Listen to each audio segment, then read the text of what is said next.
Calvin drove to pick me up, a man who had always been cold and abstinent. Yet, he let his new secretary sit in the passenger seat. I knew then, this marriage couldn't be saved. Chapter 1. That day, Calvin drove to pick me up. When I opened the passenger door, I froze for a moment. A young and beautiful girl was sitting in the passenger seat, smiling sweetly at me. "Hello, sister-in-law."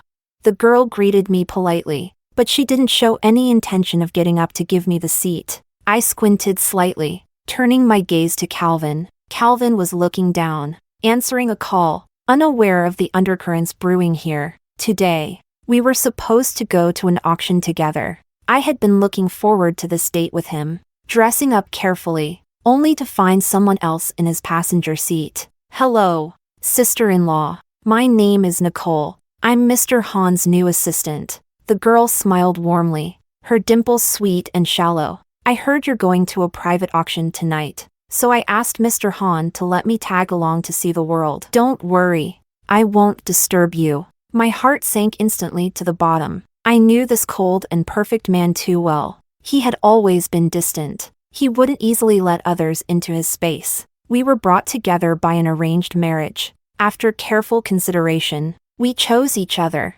Outsiders joked that I would be living like a widow, but after confirming our relationship, Calvin would hold me with gentle eyes. When emotions stir, his eyes would even redden slightly. He said, "You are my wife. We are one body. You are different from others." But today, something seemed to have changed. Chapter 2. But I am not a weak, submissive woman. I am Mary, who never swallows her anger and always acts on her own terms. "Get out!" I coldly ordered her, showing no mercy. The girl was stunned for a moment. She didn't expect that on our first meeting, I would openly disregard her dignity. Perhaps my tone was too harsh. Nicole was momentarily at a loss. Sorry, sister-in-law." Her voice quivered with tears, and she sulkily moved to the back seat. Calvin had just finished his call and looked over at us. He realized I was upset. A hint of helplessness and indulgence crossed his face. He leaned over and fastened my seatbelt for me, noticing that the seat position had been adjusted. I impatiently readjusted it. All the fuss made my temper flare. "It's so annoying. Why would anyone dare adjust my passenger seat?" The tension in the car was palpable, and the girl was too scared to speak. Calvin frowned slightly, and calmly suggested to me, "If you're not in a good mood today, we can just go home." The woman in the rearview mirror was silently shedding tears. I was extremely annoyed. "Nicole, right? I'm not in the mood to go now. You can take a cab home. Mr. Hahn and I are heading back." The girl's face turned pale, and she weakly looked at Calvin, but he didn't intervene to help her. Nicole got out of the car, devastated. Chapter 3. Calvin would never embarrass me in front of others. He always knew how to restrain his emotions, so he suggested we go home. "If there's something wrong, we deal with it at home." This was the unspoken rule between us for years. "She's just a fresh college graduate. Why bother with her?" Calvin pulled me into his arms. For the first time, Calvin didn't understand. "What? In all these years, this is the first time you've let another woman sit in your passenger seat." The man didn't expect that this was what I cared about. Everyone in our circle knows how outstanding Calvin is. There are countless women who fancy him, but he has always kept himself pure. He is surrounded by many, yet remains untouched. Calvin smiled faintly, ruffling my hair. "Who would have thought I could actually make you jealous?" He leaned down and kissed me, his nose brushing against my cheek. "She is my subordinate. Nothing more. There will never be anything else between us." Calvin cupped my face, staring into my eyes. He gave me his solemn promise. Chapter 4. A woman's intuition is always accurate. Even though I had only met Nicole once, my intuition told me that this girl definitely had other intentions towards Calvin. I thought that giving her a stern warning on our first meeting would be enough, but I never expected that the necklace, which was supposed to be mine from the auction, would be hanging around her neck the next day. Eva, Calvin's chief assistant, sent me a photo and a screenshot from social media. In the photo, the crescent diamond necklace was hanging on Nicole's fair neck, making her look even more delicate and charming. Her eyes were red and swollen, but a smile lingered at the corners of her mouth. It seemed she had cried herself to sleep the night before and received someone's gift in return. In the screenshot Nicole had posted on social media, the chairman said that a girl must stay strong even when she's wronged. Wipe away the tears. I will be obedient. My dear chairman. A few cute fist-pumping emojis, and a picture of the necklace in its box. At that moment, my blood nearly froze. Though it was hard to admit, I had to acknowledge it. I was so provoked that I nearly lost my composure. The feeling was unbearable, like seeing a beloved white handkerchief stained with mosquito blood. The sensation was bizarre for me. I even considered, regardless of the facts, jumping into my yellow Ferrari and slapping that woman right in the face. But then I looked at my hands and realized that putting a cheap pretentious coquette in my sights was beneath me. I called Laura from Hermes. Laura's voice was filled with barely suppressed excitement. Over the phone, she assured me, "Don't worry, Mrs. Han. Even if we have to empty all of Shanghai, I'll make sure you get everything you want." So that day, before the end of the workday, except for Nicole, all 46 assistants and office girls at Han Group's headquarters received a lavish gift from the chairman's wife, a Hermes necklace worth 120,000 yuan. Although each piece wasn't as valuable as the 2 million yuan auction necklace, there were many, and the gesture was fair. Eva handled the situation smoothly. She required that everyone post on social media with a caption. The chairman's wife said every girl deserves the best. Clench your fists. I will be obedient. My dear chairman's wife. The recipients were naturally happy to comply. As assistants and office staff, they were the gossip center of the entire company. Now that they had received gifts from the chairman's wife, who wouldn't be thrilled to post pictures and captions? Some clever ones even added a line to their posts. The chairman's wife really knows how to play the game. The influence of these assistants might not be significant within the company, but their ability to spread information across departments was formidable. In less than half an hour, the entire company knew that the chairman's wife had gifted everyone Hermes necklaces. As for the reason, the various gossip groups had already started buzzing. Nicole's face turned pale, as if she had been deeply humiliated. Her eyes reddened as she fled to the restroom to take off the diamond necklace. Two colleagues who were there touching up their makeup glanced at her and chuckled ambiguously. Nicole was mortified. She lowered her head and hurried out of the restroom, with the mocking laughter growing more brazen behind her. Her cheeks flushed. She placed the necklace back in its box and returned it to Calvin, just as it had been. Chapter 5. Calvin had just finished a video call with his business partner. He saw the girl, who had clearly been crying again, holding the necklace box, looking forlornly at her feet. "What's wrong?" Calvin asked, puzzled. Nicole's tears started flowing even before she could speak. She choked out in a soft, pitiful voice, "Mr. Han, please take this necklace back. I'm too afraid to keep it." A faint displeasure flickered across Calvin's stern face. His instincts told him that something must have happened, but he didn't question her directly. He just quietly observed the person in front of him. Nicole bit her lip, hesitated for a long time, and finally took the initiative to recount everything that had happened in the office today. "Mr. Han, I'm sorry for always causing you trouble. I just posted on social media to encourage myself. I didn't know how Mrs. Han found out." Nicole sobbed softly. "I didn't expect her to be so angry." The woman looked as pitiful as a helpless little rabbit. "Mr. Han, I want to apologize to her. I can explain everything to her in person." Calvin never had the habit of checking social media. His time was consumed by work,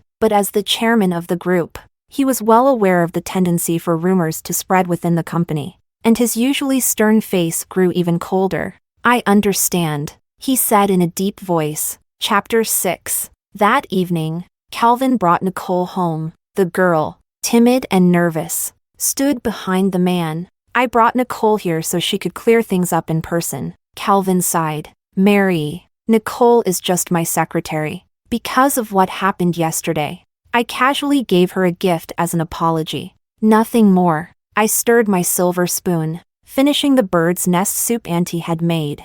"I'm sorry, sister-in-law." Nicole bowed to me with a sincere attitude. She was trembling, soft and weak. "This is the first time I've received such an expensive gift." and I got a bit carried away with excitement. If I did something that upset you, you can tell me, and I'll correct it immediately. I raised an eyebrow. Nicole, right? The girl glanced at Calvin, seemingly trying to draw courage from him, and slowly nodded, seeing her bravely, yet naively, try to challenge me. I couldn't help but find it amusing. I'm not your teacher, nor your boss, so I don't have time to teach you how to behave, but I am Calvin's wife, so if anyone dares to get too close to my husband, I won't give her a chance to make things right. The girl had probably never encountered someone as straightforward as me, and her increasingly embarrassed face only showed how fragile she really was. Mary, Nicole is here to apologize to you. Calvin understood my temperament and methods. Even if he didn't approve of what I did today, he could understand how I felt, so he didn't argue with me. He simply agreed to let Nicole apologize to me. He had already made concessions, hoping I would let go of the misunderstanding. We're all smart people. Even a single glance can convey what we mean to each other. I understand. I decided to give Calvin a chance. After all, he hadn't actually cheated. But there won't be a next time, no matter who it is. Chapter 7. You didn't need to resort to such tactics against a girl. Calvin brought up the topic before bed. You should have told me first. I was sitting at the dressing table, brushing my hair, staring at the handsome man in the mirror. You knew I liked that necklace. Yet you gave it to another woman. Isn't it natural for me to be angry? I couldn't bear the thought of what it would be like if this perfect man were tainted. Whether I could still love him as much. Calvin remained calm, moving to the bar to pour himself a glass of ice water. She cried the whole night because of your misunderstanding. In the morning, when I saw her eyes so swollen, I gave her the necklace as an apology. Not a single flaw in his reasoning. I scrutinized him coldly for a long time. 2 million might be a small amount for us, so casually giving it away is understandable. It's just a matter of whether the recipient is worth it. The man's fingertips tapped on the marble countertop. He was waiting for me to think it over. This was the first time a third party had caused a rift between us in our relationship. The upbringing and values we both had made us feel weary of such matters. We were both people who valued decorum. Calvin, I love you. Calvin paused, his fingers frozen in place. He probably hadn't expected me to say that suddenly. Calvin, I love that pure and untainted version of you. That's what sets you apart from others. You never used to let women get close because you had an aversion to anything impure. You wanted a clean marriage. I wasn't that kind of person before, but your values influenced me. Now, we share the same life goals. I hope our marriage never takes a wrong turn. Calvin sighed. I haven't. Chapter 8. Calvin is a very clear-headed person. He knew I minded, so he wouldn't give Nicole any more chances to harbor illusions. Without the chairman's support, Nicole, as an intern, could only start with the most basic tasks. Before, she had opportunities to take shifts at the front desk. Now, Eva didn't even schedule her for that. I didn't hint at anyone to exclude her, since Calvin knew where to draw the line. I fully trusted him, but in such matters, I didn't need to give any instructions. Many people are eager to kick someone when they're down. In less than half a month, this new secretary couldn't bear the work disparity and psychological blows and lost a significant amount of weight. The turning point came after an important high-level meeting. That day, Nicole was assigned to clean up a small conference room alone. The girl, dressed in a business suit, was kneeling on the ground, struggling to scrape gum off the carpet with a blade. This scene was witnessed by Calvin, who had returned unexpectedly, sensing someone behind her. Nicole scrambled to her feet in a panic. Calvin's gaze was deep and cold. This silent scrutiny shattered Nicole's self-esteem. Mr. Hahn. Tears began to fall uncontrollably from the girl's eyes. She wasn't acting. She wasn't pretending. Calvin had always been the son she admired but could never touch. As she was pushed to the margins, she was almost ready to give up. But now, seeing herself in this state, exposed in front of the man she admired, Nicole wanted nothing more than to push Calvin away and flee. In just half a month, the once lively and cheerful girl had become so fragile. This was the first time Calvin lost his temper. When he got home, he angrily smashed the glass of water I handed him onto the floor. The water splashed everywhere, Why won't you leave her alone? Mary, I respect and love you, and I've tolerated your insults and harm towards her time and time again. What satisfaction do you get from bullying someone weaker? I recalled that during Calvin's time studying abroad, his younger sister in middle school had committed suicide by jumping off a building due to school bullying. It had left an indelible scar on his heart, making him utterly loathe such actions. Mary, don't let me see you use these methods to hurt others again, or I won't stand by idly. I stared blankly at the man in front of me, who was losing control. For the first time since our marriage, Calvin lost his composure and lashed out at me for another woman, for something I hadn't done. The feeling was unbearable. It was like glass shattering, like spilled water that couldn't be gathered back. Chapter 9. Calvin promoted Nicole to be his personal assistant. At the same time, he decisively fired Eva, the executive assistant who had worked alongside him for 7 years. You need to understand who you're really working for. Eva had always been stubborn in some areas. I'm working for you, Mr. Hahn. There are some matters that I handle privately with Mrs. Hahn, but only in regard to personal affairs. Calvin threw the work schedule in front of Eva. Is that so? So righteous? Did your professional ethics also lead you to bully others? Eva was speechless. She knew she had been caught making things difficult for Nicole, and her face showed her guilt. Calvin saw right through it. With no tolerance, unable to distinguish right from wrong, and using your position to oppress colleagues. What qualifies you to continue as my executive assistant? Eva left the office in defeat. Several assistants outside looked on with concern. Eva, are you really leaving?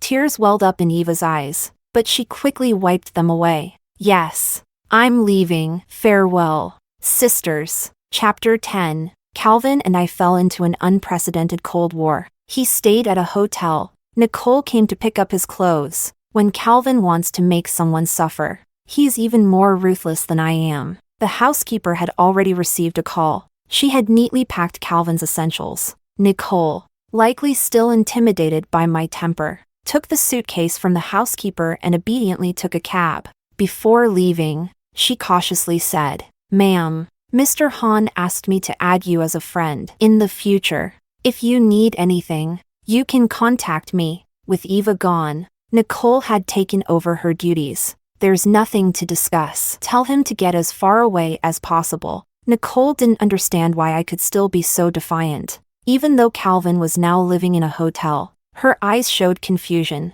But more than that, a sense of triumph. The housekeeper shook her head and kindly advised, "Ma'am, why don't you just give in a little? Go and apologize to the master. The two of you never used to fight, so why have things suddenly escalated like this?" The housekeeper had been with the Hahn family for over a decade. After all this time, there were feelings involved. He's waiting for me to apologize, isn't he? Ridiculous. Why should I apologize? Chapter 11. Calvin never returned home, but Nicole's social media was updated frequently. Most of the posts were about Calvin's itinerary, a custom evening gown for some socialite grandmother, an invitation to a private equity gala, the fireworks at a summit forum, the night breeze at the Burj Al Arab, photos with the CEO of Capital, and more. Each one seemed to express how meeting the right person had opened up many new experiences in her life. The posts were getting hundreds of likes. Some people even suggested in the comments that she should start a vlog to showcase the daily life of the upper class. Several mutual friends, puzzled, sent me screenshots of her social media posts with question marks. These days, if you want to know Mr. Hahn's whereabouts, just follow his secretary's social media and you'll get a pretty good idea. Everyone was smart enough to keep their words subtle. In the past, I was the one who usually accompanied Calvin to events. If I was busy or didn't want to go, one of his assistants would take turns to accompany him. Now, his regular female companion had changed. I didn't have the energy to respond to my friend's well-meaning reminders. I just sent a simple thank you emoji. At that time, I was privately working with Bai's accounting firm to help me with asset division. It was a massive and complex task. Due to our marriage, the two conglomerates held shares in each other. There were also the family funds I managed, various properties, metals, stocks, yachts, and other investments too numerous to count. There were even some foreign properties that I had to look up the deeds and photos for to vaguely remember. Organizing all of this was time-consuming. Chapter 12. That day, I received a call from Calvin, who had just returned from a business trip. Mom wants us to come over for dinner. All right. We acted like nothing had happened. Just as usual, the driver picked up Calvin from the airport. Then he picked me up, and we headed to the GU residence together. Calvin and Nicole sat in the back seat, and they actually left the front seat for me. Nicole's schadenfreude was evident. I found my situation amusing in its absurdity, but this time, I didn't assert my position. I calmly accepted the front seat. Calvin's expression was cold, and the tension around him was palpable. Sister-in-law, we just got back from Manhattan today. The old lady mentioned she wanted to see Mr. Hahn, so I picked up some gifts and thought I'd accompany him to visit her. Nicole was just as talkative as before, but her demeanor had matured and become more refined. It seemed that her time shadowing Calvin had taught her a lot. I didn't respond, closing my eyes to rest. Nicole, realizing she wasn't getting any attention, fell silent. Calvin remained tight-lipped, and the car was quiet for the rest of the ride. Chapter 13. When Han's mother saw Nicole, she was a bit surprised. Nicole smoothly greeted and introduced herself. She seemed to have mastered the art of flattery. In no time, she had Han's mother laughing heartily. At the dinner table, Nicole started sharing amusing stories about Calvin at work. Han's mother smiled approvingly. Then she asked about Calvin's personal life. Nicole seamlessly took over the conversation. The atmosphere at the table grew noticeably tense. Nicole, still smiling with her dimples showing, suddenly realized she had overstepped in the chilly atmosphere and wasn't completely foolish. Daily life matters were supposed to be my territory. Han's mother wasn't an idiot. Calvin remained silent. I elegantly dabbed my mouth with a napkin. Mom, I'm pregnant. Oh, really? Mary? This was fantastic news. Han's mother's eyes lit up. When did you find out? The man who had been silently brooding since getting into the car showed a rare hint of emotion on his face. I raised an eyebrow with malicious delight. I just found out yesterday. The doctor said it's been 3 weeks. Han's mother was overjoyed, eager to call Han's father and arrange to go to the hospital with me tomorrow. Nicole was taken aback, her big almond eyes looking so innocent and pure. Sister-in-law, are you sure about the timing? Mr. Hahn and I have been abroad on business for the past 2 months. Han's mother's face froze at these words. There's no mistake. I went to see Professor Fong, a renowned obstetrician, and she confirmed it's been 3 weeks. I emphasized the words 3 weeks. Calvin knew very well that he hadn't been home during that time. This child wasn't his. The warmth on the man's face instantly vanished. Mary. A storm was brewing around Calvin, but he was desperately trying to suppress it, seemingly waiting for an explanation from me. My smile grew more triumphant. Congratulations, Calvin. I'm going to be a mother. Don't joke about this. He spoke coldly. I placed the pregnancy report I had prepared in front of him. Unfortunately, this isn't a joke. While you were off on a honeymoon with your lover, I was feeling lonely and had some fun with a few old flames. Now I don't even know who the father is. If you don't mind, I could let the child call you Dad, but he'll have to take my last name. With every word I spoke, Calvin's expression grew colder. That's enough.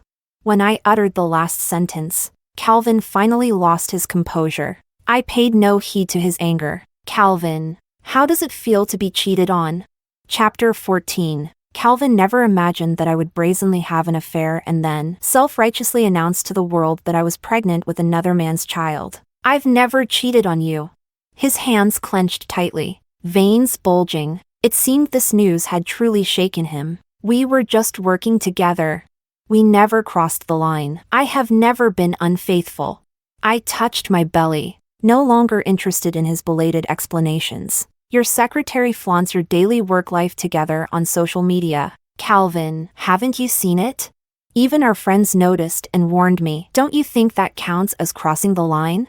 If you can take her out to gaze at the stars and the moon, then I can discuss poetry and philosophy with other men. Calvin, rarely this angry, was furious. I, on the other hand, didn't care. In fact, I felt a bit regretful. What a pity, Calvin. I didn't have time to bring a man home to Han Garden with me. Compared to your provocative behavior today, I'm still a bit behind. Calvin couldn't accept it. He believed he and Nicole were innocent. Aside from work communication, their interactions were minimal. He simply wanted to use Nicole to shake things up around him. He couldn't understand why things had spiraled out of control like this. Before this, he had always believed our marriage was stable and happy. Sister-in-law, Mr. Han and I are innocent. In front of Han's mother, Nicole was eager to defend herself. Mrs. Han and I have spoken a few times on the phone. For the sake of work, I took this opportunity to visit.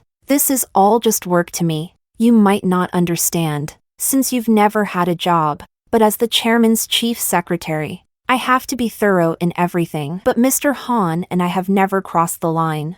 Nicole sat next to Calvin, her posture straight and confident. Is that so? On the way here, you sat next to Calvin while the chairman's wife sat in the front. Did your thoroughness suddenly go out the window? I mercilessly exposed her hypocrisy. Nicole was speechless, unsure how to respond, and I didn't let Calvin off the hook either. Calvin, is this the chief assistant you've been grooming for the past 2 months? Eva is also a woman. Also your secretary. She's been with you since she graduated from university. Has she ever sat next to you? She's even more thorough than Nicole. Have I ever targeted her once?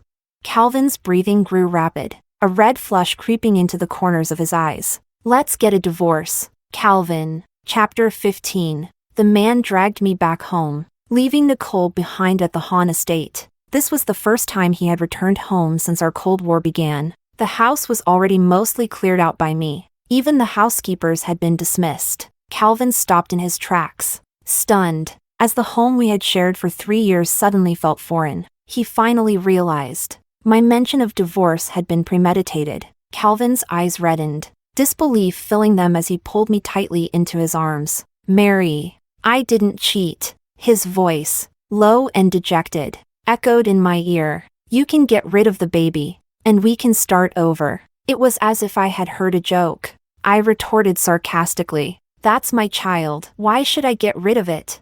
My calmness seemed to pierce Calvin's heart. I didn't do anything wrong. You know that. I broke free from his grip. Yes, I know. You're still clean. But what's the point? You had Nicole come to our home to pick up your suitcase. Knowing it would disgust me, you took her to every event, knowing I'd be criticized. You knew all of this, yet you still did it. You allowed her provocations, letting me be humiliated, forcing me to reconcile. You despise me for bullying the weak. But Calvin, did you see how that so-called weakling repeatedly provoked me? Tears streamed down my face as I recalled everything, unable to believe how fragile my marriage had become. You knew she had feelings for you, didn't you? I warned you a long time ago. Calvin, willful ignorance is more deadly than ignorance itself. Calvin's body trembled, his stance unsteady, his voice barely a whisper. I'm sorry, Mary. She reminded me of Sophie, and I was afraid you'd turn into one of those monsters. Sophie Han, who also had 2 sweet dimples. I just didn't want to see her cry. I never had any thoughts about her. Looking at the man's remorse, I felt nothing inside. Maybe he was innocent, but I wasn't about to foolishly hand over my vulnerabilities to someone who might hurt me. Chapter 16. Calvin refused to agree to a divorce. He hired a new, elite male executive assistant. He even got himself drunk in the wine cellar. It took all my strength to help him to the couch. He handled his alcohol well, quiet and compliant. But when I was about to leave, the man, with red eyes, pulled me into his arms, fragile and pleading. Mary, let's not get divorced, okay? If you want this child, then have him. As for Nicole, a large corporation has its own rules and procedures, and he couldn't fire someone without cause if they hadn't done anything wrong. But the chairman's deliberate distancing was undeniably sending a message. The former personal assistant of the chairman, seemingly overnight, had gone from the envy of all to the subject of private ridicule. When Nicole came to see me, her former youthful radiance was gone, and no amount of makeup could hide her exhaustion. I saw you on my first day at the company. Her opening statement caught me off guard. That day, I brought you tea and stood by your side, waiting for your instructions. You and Mr. Han were discussing what would be a suitable wedding gift for a friend, and you never once looked at me. Her face was full of mockery. For someone like Mr. Han, if it weren't for work, I'd never have had the chance to know him. And you? You just had the luck of being born into a good family, so you could marry him. At the auction, I told Mr. Han that it was impolite for the boss to sit in the front while the employee sat in the back. I said I'd switch back once I saw you. Mr. Han didn't object. The girl seemed to reminisce about the pride she felt that day. I ordered a coffee and dessert for her, just as I did for myself. My usual aloofness seemed to sting her, making her eyes red with anger, and her hatred grew more intense. Someone like you, a spoiled rich kid, what right do you have to look down on me? Nicole glared at me with contempt. You don't deserve Mr. Han's love. Is that so? Did you manage to get it?